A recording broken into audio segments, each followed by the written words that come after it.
1 Samuel 25.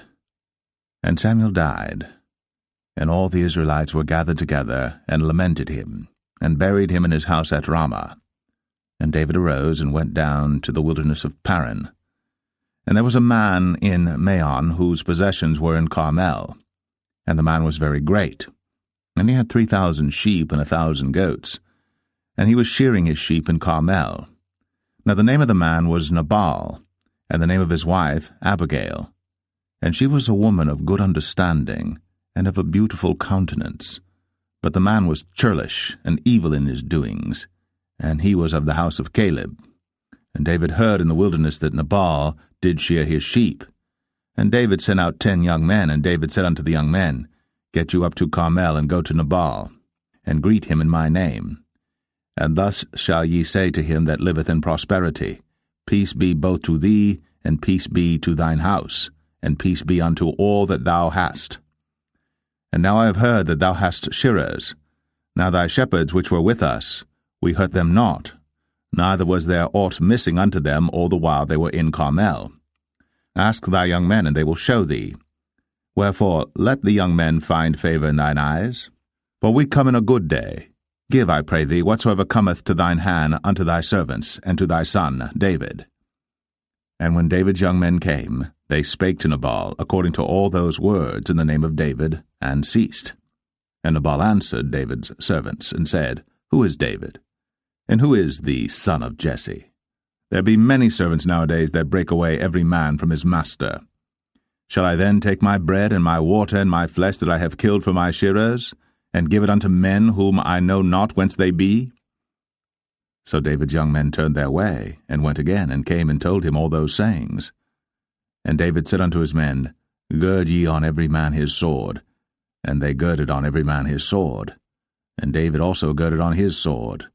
And there went up after David about 400 men, and 200 abode by the stuff.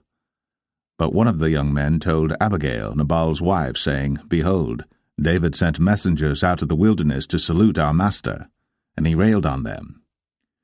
But the men were very good unto us, and we were not hurt, neither missed we any thing as long as we were conversant with them when we were in the fields.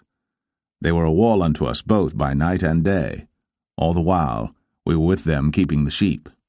Now therefore know and consider what thou wilt do, for evil is determined against our master, and against all his household. For he is such a son of Belial, that a man cannot speak to him. That Abigail made haste, and took 200 loaves and 2 bottles of wine, and 5 sheep ready dressed, and 5 measures of parched corn, and 100 clusters of raisins, and 200 cakes of figs, and laid them on asses. And she said unto her servants, Go on before me, behold, I come after you. But she told not her husband Nabal. And it was so, as she rode on the ass, that she came down by the covert of the hill, and behold, David and his men came down against her, and she met them. Now David had said, Surely in vain have I kept all that this fellow hath in the wilderness, so that nothing was missed of all that pertained unto him, and he hath requited me evil for good. So, and more also do God unto the enemies of David, if I leave of all that pertain to him by the morning light any that pisseth against the wall. And when Abigail saw David, she hasted, and lighted off the ass, and fell before David on her face, and bowed herself to the ground, and fell at his feet, and said, Upon me, my lord, upon me let this iniquity be, and let thine handmaid, I pray thee, speak in thine audience, and hear the words of thine handmaid.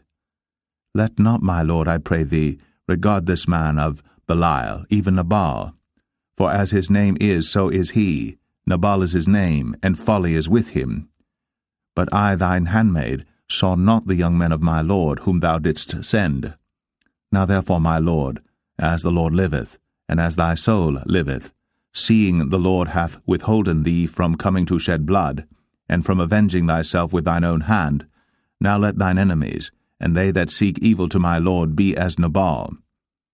And now this blessing which thine handmaid hath brought unto my lord, let it even be given unto the young men that follow my lord. I pray thee, forgive the trespass of thine handmaid, for the Lord will certainly make my lord a sure house, because my lord fighteth the battles of the Lord, and evil hath not been found in thee all thy days. Yet a man is risen to pursue thee and to seek thy soul. But the soul of my Lord shall be bound in the bundle of life with the Lord thy God, and the souls of thine enemies.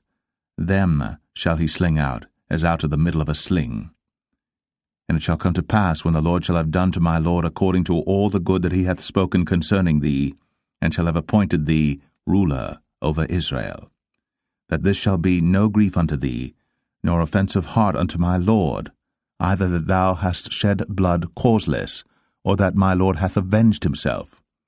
But when the Lord shall have dealt well with my Lord, then remember thine handmaid. And David said to Abigail, Blessed be the Lord God of Israel, which sent thee this day to meet me. And blessed be thy advice, and blessed be thou, which hast kept me this day from coming to shed blood, and from avenging myself with mine own hand. For in very deed, as the Lord God of Israel liveth, which hath kept me back from hurting thee, except thou hadst hasted and come to meet me, surely there had not been left unto Nabal by the morning light any that pisseth against the wall. So David received of her hand that which she had brought him, and said unto her, Go up in peace to thine house. See, I have hearkened to thy voice, and have accepted thy person. And Abigail came to Nabal, and behold, he held a feast in his house, like the feast of a king. And Nabal's heart was merry within him, for he was very drunken. Wherefore she told him nothing, less or more, until the morning light. But it came to pass in the morning, when the wine was gone out of Nabal, and his wife had told him these things, that his heart died within him, and he became as a stone. And it came to pass about 10 days after, that the Lord smote Nabal, that he died. And when David heard that Nabal was dead, he said, Blessed be the Lord, that hath pleaded the cause of my reproach from the hand of Nabal, and hath kept his servant from evil. For the Lord hath returned the wickedness of Nabal upon his own head. And David sent and communed with Abigail, to take her to him to wife. And when the servants of David were come to Abigail to Carmel, they spake unto her, saying, David sent us unto thee, to take thee to him to wife. And she arose, and bowed herself on her face to the earth, and said, Behold, let thine handmaid be a servant to wash the feet of the servants of my Lord. And Abigail hasted and arose, and rode upon an ass, with 5 damsels of hers that went after her. And she went after the messengers of David, and became his wife. David also took Ahinoam of Jezreel, and they were also both of them his wives. But Saul had given Michal his daughter, David's wife, to Phalti, the son of Laish, which was of Galim.